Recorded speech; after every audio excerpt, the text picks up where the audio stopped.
สบายดีทุกคนมื้อนี้เฮาก็สิมาเฮ็ดเมนูผัดหมูใส่ผักกาดแล้วก็บวบแล้วก็มะเขือนะครับถั่วฝักยาวด้วยเราจะมาทำเป็นเมนูอาหารเย็นกันเด้อกินแซ่บๆหลังจากนั้นเราก็มาหั่นบวบกันนะครับล้างผักเตรียมจัดการเนาะมื้อนี้เฮาก็วางบ่แม่นวางดอกคือเฮาเลิกงานไวเดี๋ยวเฮาหิวเฮาก็อยากเนาะก็เลยมาเฮ็ดเพราะว่า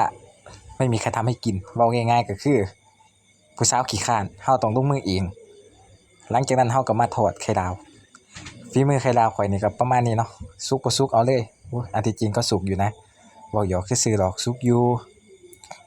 เฮาทอดไข่ดาวไป2ฟองเนาะหลังจากทอดไข่ดาวเสร็จแล้วเฮาก็สิมาเตรียมตัวผัดหมูกันเลยเอาพริกลงก่อน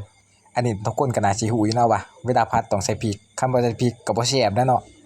อันนี้ก็คือความคิดว่าซั่นเว้าหยอกซื่อๆดอกเฮ็ดไปนำก็เว้าไปนำจังซี่แหละอยู่ผู้เดียวเนาะบ่มีไผสวยเนาะพ่อครัวเฮามื้อนี้พ่อครัวจำเป็นบ่แม่นจำเป็นดอกเฮ็ดผู้เดียวเฮ็ดเองแซ่บเองไผสิว่าซังก็ซังเนาะอันที่จริงพวกเครื่องปรุงเนาะผู้ใดมักหลายก็ใส่หลายหลังจากนั้นเฮาก็ใส่น้ำแล้วก็ทิ่มไว้มาคุยกันเรื่องต่อพักจากนั้นเฮาเมื่อยๆก็ใส่เป๊ปซี่ไปจักอึกกินแห้งหลายเกือบสมัครตายเด้อแล้วก็มาเบิ่งใกล้จะสุกแล้วเราก็ใส่ผักนะทุกคนอันนี้เป็นสูตรข้อยเองเด้ข้อยเฮ็ดเองข้อยอยากใส่ผักหยังข้อยก็ใส่โดดข้อยมักหยังข้อยก็มักใส่เนาะอันที่ตามที่เฮามักตามด้วยผัก